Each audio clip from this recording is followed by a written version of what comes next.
আসসালামু আলাইকুম বিয়াস, আপনারা সবাই কেমন আছেন? আশা করি সবাই ভালো আছেন। তো বিয়াস, আজকে কথা বলবো হচ্ছে আপনার ওমানের ভিসার আপডেট দিব। আর এখন বর্তমানে ওমানের বর্তমান পরিস্থিতি কী, আর ওমানে এখন বর্তমানে কোন থেকে সবথেকে বেশি কর্মী নেবে, কোন কোন কাজে এখন বর্তমানে তাদের সবথেকে বেশি চাহিদা হচ্ছে, কোন ভিসা তারা মানুষ নেবে এখন বর্তমানে বাংলাদেশ থেকে কর্মী নেবে। তো বিয়াস, সম্পূর্ণ ভিডিওটা শুরু করার আগে আপনি যদি আমার চ্যানেল নতুন হয়ে থাকেন তাহলে অবশ্যই চ্যানেলটা সাবস্ক্রাইব করে পাশে থাকা বেল আইকনটা অন করে দিবেন, কারণ এই চ্যানেলে আপনি নিয়মিত ওমানের সকল ভিসা আপডেট পাবেন। তো অবশ্যই চ্যানেলটা সাবস্ক্রাইব করে দিবেন। তো বিয়াস, এখন কথা না বাড়িয়ে এখন মূল বিষয়ে চলে যাই। ওমানে এখন বর্তমানে কোন কোন ধরনের তারা হচ্ছে কর্মী নিতে যাচ্ছে 2026 সালে। তো এখন আমি আপনাদেরকে কিছু কথা বলি। এখন বর্তমান হচ্ছে ওমানে সব থেকে হচ্ছে কর্মী নিবে হচ্ছে আপনার এই যে লেবার ভিসাতে হচ্ছে ওমানে যে এখন বর্তমান 2026 সালে তারা হচ্ছে ফ্যাক্টরি ওয়ার্কার আর কনস্ট্রাকশন ওয়ার্কার, এই দুইটা ভিসাতে কিন্তু তারা সব থেকে বেশি বাংলাদেশ থেকে এখন বর্তমানে কর্মী নিবে।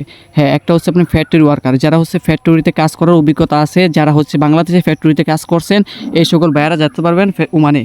আর অন্য অন্য কাজ আছে, অন্য অন্য কাজের ভিতরে হচ্ছে আপনার পাম বাগানে কিছু কিছু তারা ভিসা দিবে। ওমান সরকার নতুন, ঠিক আছে, এটা হচ্ছে পাম বাগানে কিছু ভিসা দিবে, তারা বেশি ভিসা দিবে না, কিছু আপনার পাম বাগানে ভিসা দিবে। আর হচ্ছে আপনার রেস্টুরেন্ট ওয়ার্কার, হ্যাঁ, যদি আপনার রেস্টুরেন্টের কাজ যদি জানার থাকে অথবা যদি আপনি কোনো রেস্টুরেন্টে কারিগর হয়ে থাকেন তাহলে ওমান এবার হচ্ছে আপনার রেস্টুরেন্টের কিছু কিছু ভিসা দিবে, কিন্তু সব থেকে ভিসা দিবে হচ্ছে আপনার কনস্ট্রাকশন ওয়ার্কার আর হচ্ছে ফ্যাক্টরি ওয়ার্কার। তো আমি বলবো কি, আমার চ্যানেল অডিয়েন্স যারা আপনারা ভাই এখন মাত্র, কারণ এই আপনার কনস্ট্রাকশন ওয়ার্কার আর ফ্যাক্টরি ওয়ার্কার এই দুইটা দেশে, এই দুইটাতে কিন্তু ভিসা সব থেকে বেশি দিবে। তো আমি বলবো কি, আপনারা যদি এখন বর্তমানে এই দুইটা কাজের যদি অভিজ্ঞতা থাকে অথবা যদি দেশের যদি এই দুইটা কাজ যদি করে থাকেন তাহলে অবশ্যই আপনি কিন্তু ওমানে কিন্তু খুব ইজিলি আসতে পারবেন।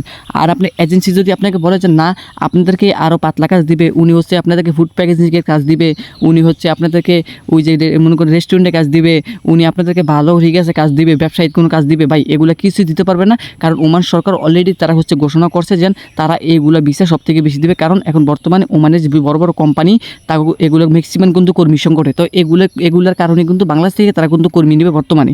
তো ওনারা তো আর মনে করেন আপনার রেস্টুরেন্টের এগুলো তো কোনো কর্মী নেবে না, তাই না, এগুলো নেবে খুবই কম, মানে সীমিত। কারণ সব থেকে বেশি হচ্ছে আপনি যেগুলোতে ভিসা দিবে এগুলো হচ্ছে আপনার কনস্ট্রাকশন ওয়ার্কার আর গিয়ে হচ্ছে আপনার ফ্যাক্টরি ওয়ার্কার, এগুলোতে বেশি দিবে। আর পাম বাগানে কিছু কাজ আছে, আর কিছু কাজ আছে আপনি যদি ড্রাইভিং জানেন ড্রাইভিংয়ে, ঠিক আছে। তাহলে এই কয়টা কাজ কিন্তু সব থেকে কিন্তু বেশি দিবে। কেন বেশি দিবে? কারণ ভাই এই কোম্পানিগুলোই ঠিক আছে মানে ম্যাক্সিমাম কর্মী সংকটে থাকার কারণে তো কিন্তু ভিসাগুলো ওমান সরকার কিন্তু আপনার 2026 সালে কিন্তু খুলে দিবে।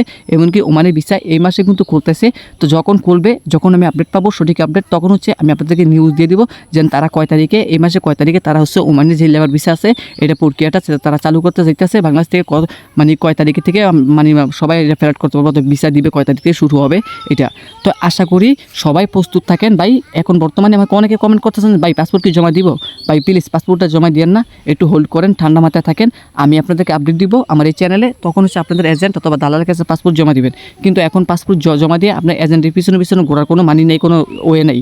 কারণ যখন ভিসা খুলবে তখন এজেন্সি আপনার পিছনে ঘুরবে, আপনি কেন এজেন্সির পিছনে ঘুরবেন? যেহেতু এখন সামনের মাসে কিন্তু ওমানের ভিসা কিন্তু খুলে দিবে, এই মাসে কিন্তু ওমানের ভিসা কিন্তু খুলে দিবে, সবাই রেডি থাকেন।